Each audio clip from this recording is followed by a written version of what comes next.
Olá, como eu havia prometido, então vamos contar outra história. Vamos iniciar. O livrinho é de Carlos Ongarato e o título é Minhas Histórias. São pequenos contos que ele foi relatando.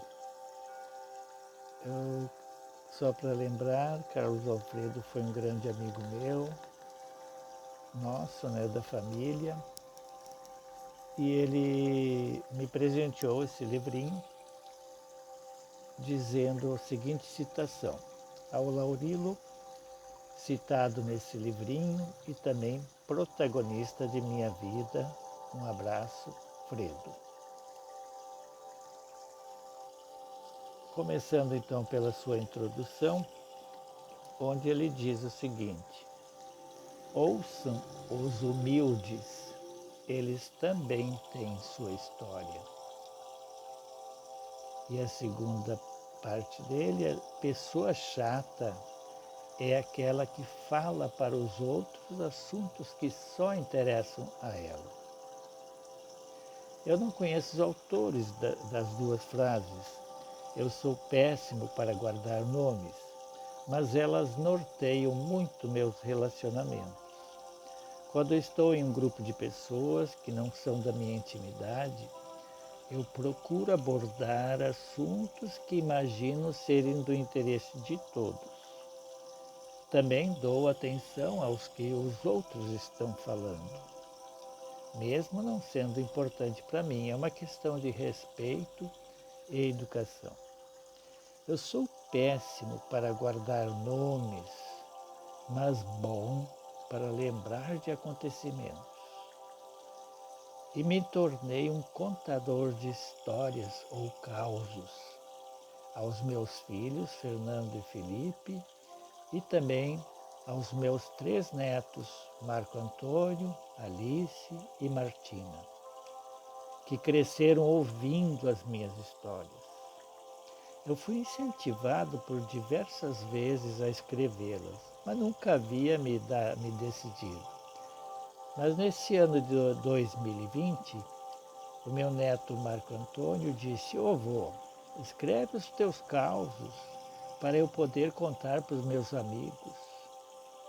Era o empurrão que faltava.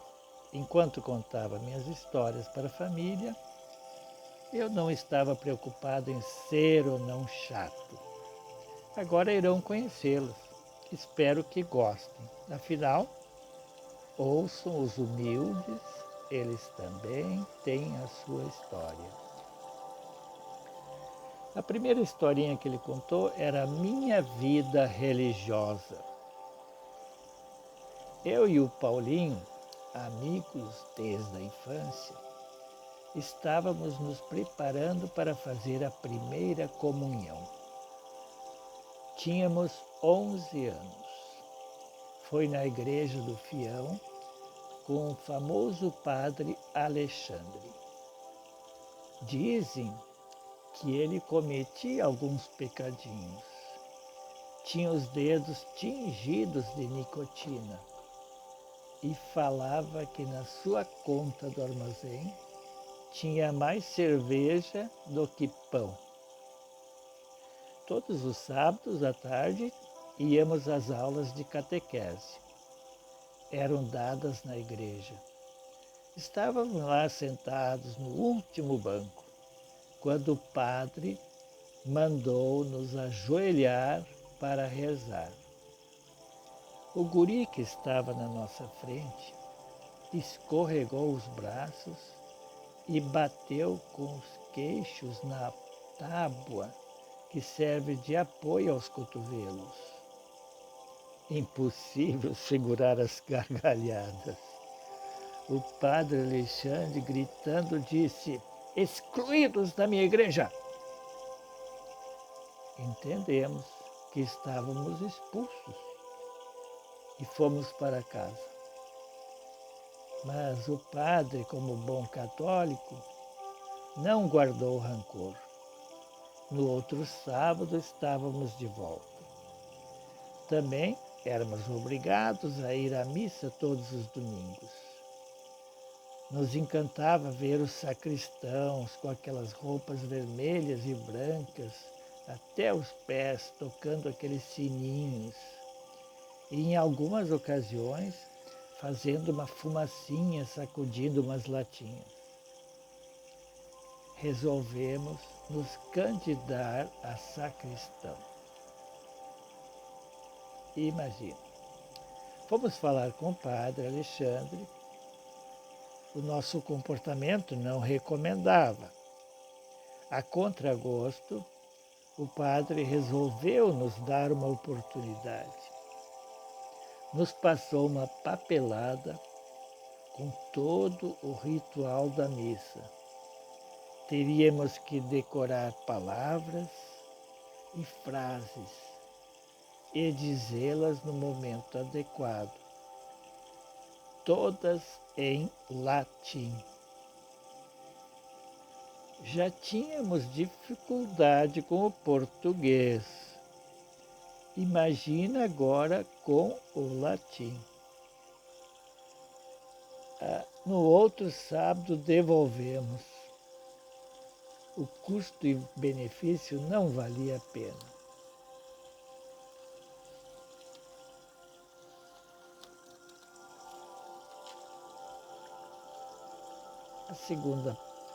Segundo conto que ele fala era o conto do engraxate.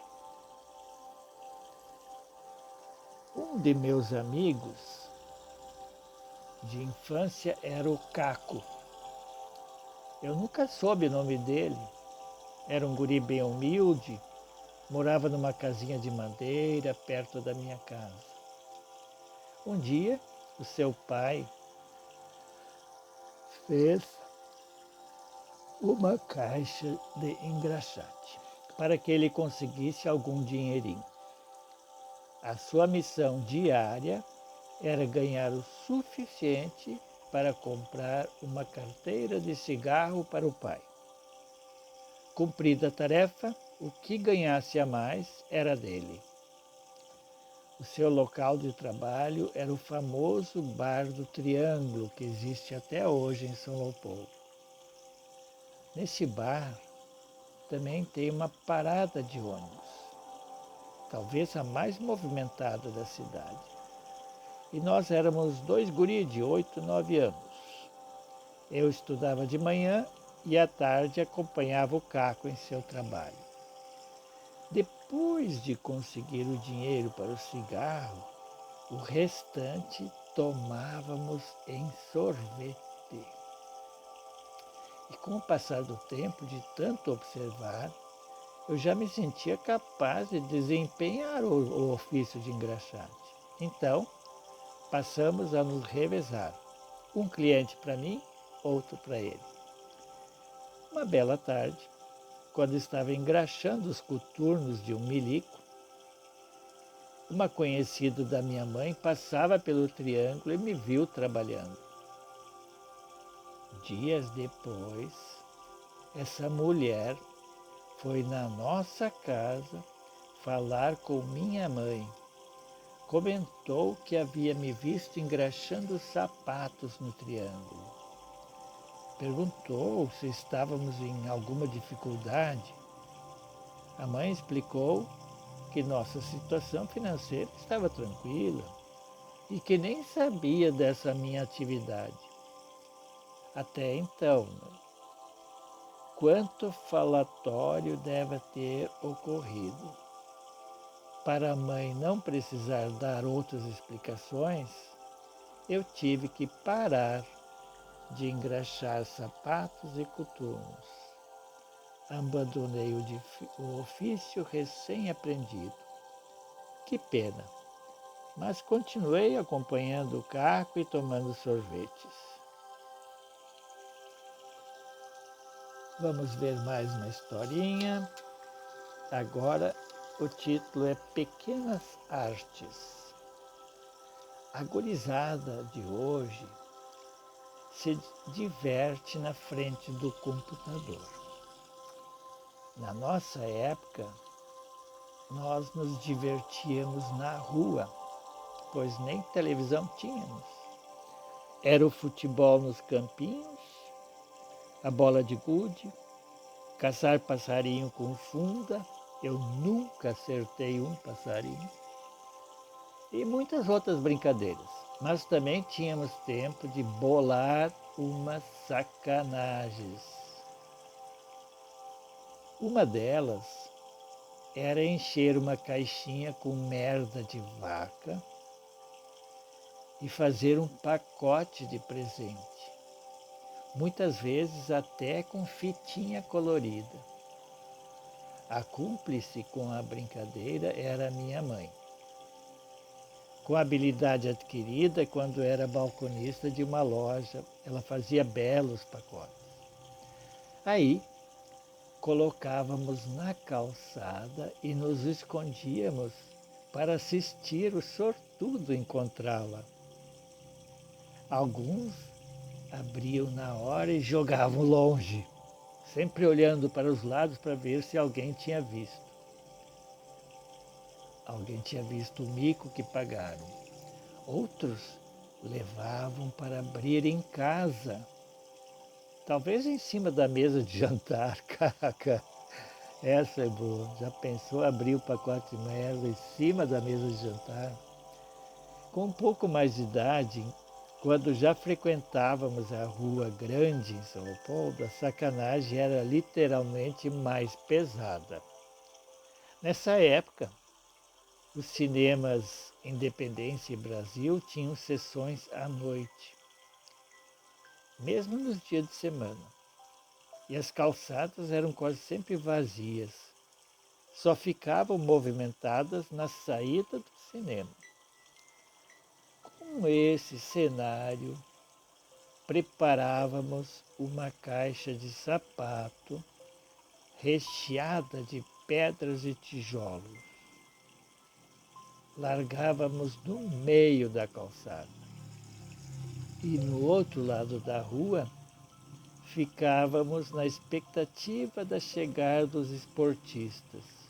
Era muito divertido. Uma vez vinham 4 homens caminhando em linha. O mais fominha, querendo tirar vantagem sobre os outros, sai na frente, correndo e encheu o pé, tropeçou e caiu. Agora era nós. E os amigos dando gargalhadas. Teve que ser ajudado para continuar caminhando. Que maldade! Estas eram algumas das nossas trollagens. Gostaram?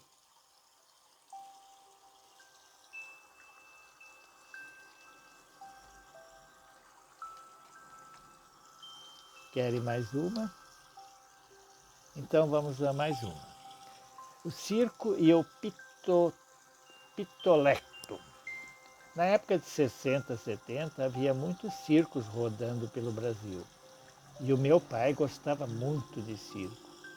E sempre que um se instalava em São Leopoldo, nos levava para assistir. Esse gosto ele passou para mim. Nessa época, os jovens se vestiam como velhos. Mesmo garoto, usávamos calça social de tergal e uma camisa feita com um tecido sintético chamado de volta ao mundo, pois não amarrotava de jeito nenhum. Ele não amassava, mas depois de um certo uso, formava uma roda amarela embaixo do braço. Imagina o fedorzinho. A cueca era uma samba-canção e os sapatos eram de couro, vulcabras. Pitoleto nada mais é que um cagalhão. Era um sinônimo que usávamos em nossa família. Numa bela tarde de domingo, eu e meus amigos fomos a um circo que estava instalado onde hoje é o Colégio Pedrinho. Ficava a uns 300 metros da nossa casa. Eu fui vestido com os trajes da época, mas com um diferencial. Meu sapato era preto de verniz e de bico fino. Mal começou a apresentação, me deu uma dor de barriga muito forte, muito forte. Sei lá quanto tempo não ia ao banheiro, tentando driblar a dor. Eu caminhava de um lado para outro. Não podia perder o espetáculo. Tentei me controlar o quanto pude, mas não aguentei. Fui obrigado a ir para casa. Até a minha casa eu tinha que caminhar umas 3 quadras, uns 300 metros. Eu não suportava mais. Antes da metade do caminho, fui forçado a dar um peidinho. Que triste decisão. Escapou algo sólido. Hoje, usando calça jeans e cueca tipo Zorba, a história seria outra. Mas com calça social folgada e cuequinha samba canção, o troço caiu quase em queda livre. Plaft! Quando olho para baixo, eu vejo um belo pitoleto na ponta do meu sapato de verniz de bico fino, pé direito. Dou um chute para o lado e continuo minha caminhada. No banheiro de casa, não sei o que aconteceu, tinha um pingo de merda por todos os lados. Coitado da minha mãe. Hoje, quando não vou ao banheiro um dia, eu já começo a me preocupar. Então, por hoje, essas foram as nossas histórias. Espero que tenha gostado. E vamos. Ai, que pena.